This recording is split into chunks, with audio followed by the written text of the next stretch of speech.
મહત્વપૂર્ણ સમાચાર રાજકોટથી પ્રાપ્ત થઈ રહ્યા છે। રાજકોટ સિવિલ હોસ્પિટલના ન્યુરોસર્જન ડોક્ટર અંકુર પાંચાણીએ રાજીનામું આપતા વિવાદ સર્જાયો છે। ન્યુરોસર્જન છેલ્લા 2 વર્ષથી સર્જરીના મશીન ખરીદવા માટે માંગ કરી રહ્યા હતા। મશીન ખરીદી માટે સરકારના આરોગ્ય વિભાગે મંજૂરી આપી હોવા છતાં સિવિલ હોસ્પિટલના સુપ્રિન્ટેન્ડન્ટ દ્વારા મશીન ખરીદી કરવામાં ન આવતા તેમણે રાજીનામું આપી દીધું છે। ભૂતકાળમાં અનેક વખત ડોક્ટર પાંચાણીએ પોતાના સાધનો લાવીને દર્દીઓની સર્જરી પણ કરી છે। ડોક્ટર અંકુર પાંચાણીના રાજીનામાથી બ્રેઇન અને સ્પાઇનના દર્દીઓને હાલાકી પડશે।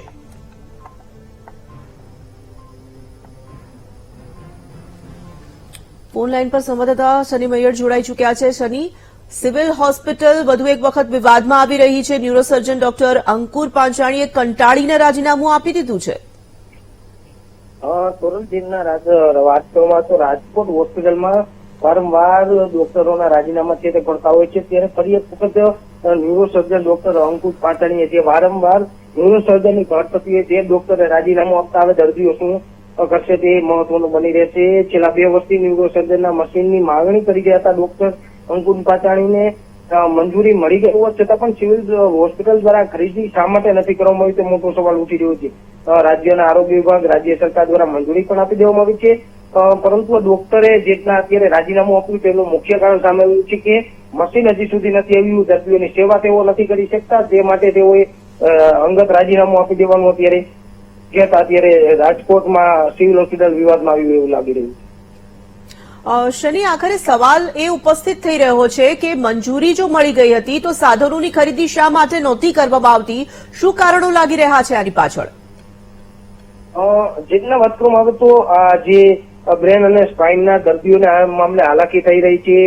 ડોક્ટરો દ્વારા અનેક વખત પોતાના ખર્ચે સાધનો પણ લાવવામાં આવ્યા છે, સર્જરીઓ પણ કરવામાં આવી છે, પરંતુ સિવિલ હોસ્પિટલને જેટલી સુવિધા, માળખાગત સુવિધા લોકોને આપવી જોઈએ, દર્દીઓ માટે આપવી જોઈએ, તે ક્યાંક હજી પૂરી નથી કરતા। તેમને કારણે જે ડોક્ટરો છે તે ત્યાં સેવા આપવા આવતા હોય છે, જે ફ્રીમાં માનદ વેતનમાં સેવા આપવા આવતા હોય છે, તેમને અંગત કારણોસર પણ રાજીનામા આપ્યા છે। ત્યારે સાધનોની ઘટના કારણે વધુ એક રાજીનામું આપ્યું છે, એટલે અનેક સવાલો છે તે સિવિલ હોસ્પિટલ સામે ઉભા રહી ગયા છે। જી ધન્યવાદ શનિ તમામ જાણકારી માટે।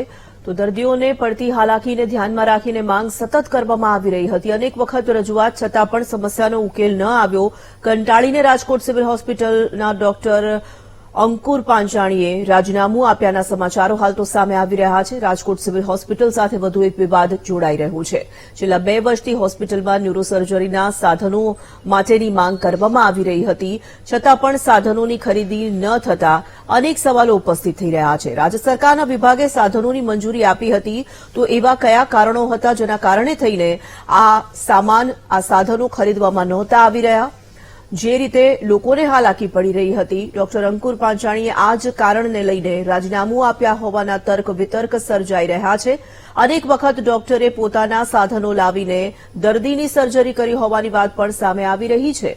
તો તબીબે આખરે કંટાળીને રાજીનામું આપી દીધું છે। સિવિલ સુપ્રિન્ટેન્ડન્ટ દ્વારા સાધનોની ખરીદી ન કરવામાં આવી તો સિવિલ સુપ્રિન્ટેન્ડન્ટ શા માટે ખરીદી નહોતા કરી રહ્યા તે સૌથી મોટો પ્રશ્ન ઉપસ્થિત થઈ રહ્યો છે।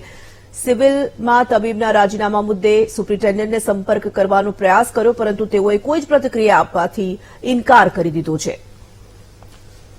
તો ડોક્ટર અંકુર પાંચાણીએ રાજીનામું આપ્યું હોવાની ચર્ચા વેગવંતી બની છે। અનેક વખત સાધનો લાવીને દર્દીઓની સર્જરી આ ડોક્ટર દ્વારા કરવામાં આવી હતી। અનેક વખત તેઓએ રજૂઆત કરી હતી કે ઓપરેશન માટે આ સાધનો અનિવાર્ય છે। આરોગ્ય વિભાગ દ્વારા તેની મંજૂરી પણ મળી ગઈ હતી, છતાં પણ આ સાધનો ખરીદવામાં નહોતા આવી રહ્યા। તો આ વિવાદ જે છે સિવિલ હોસ્પિટલ સાથે જોડાઈ રહ્યો છે। ન્યુરોસર્જન સિવિલ હોસ્પિટલના ન્યુરોસર્જન ડોક્ટર અંકુર પાંચાણીએ રાજીનામું ધરી દીધું છે।